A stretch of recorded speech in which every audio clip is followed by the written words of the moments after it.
ಬಳಪ ಹಿಡಿದ ಭಗವಂತ ಇರುತ್ತಾನೆ ನಮ ಸುತ್ತ ಅವತಾರ ನಾನಾ ರೂಪವೋ ಹಣೆ ಬರಹ ತಿದ್ದಿ ಬರೆಯಲು ಕತ್ತಲೆಯಿಂದ ಬಹಂತ ನಮ್ಮ ಕೈಯ ಹಿಡಿಯುತ್ತ ಕರೆದೊಯ್ದ ಬೆಳಕು ತೋರಲು ವಾಗಿ ಗದರೋದು ನಮ್ಮ ಬೆಳೆಸಲು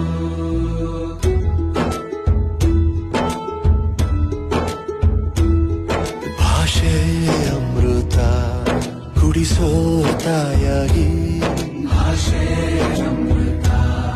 ಕುಡಿಸೋದಾಯಾಗಿ ಭವಿಷ್ಯ ಬರೆವಂತ ತಂದೆ ನೋವಾಗಿ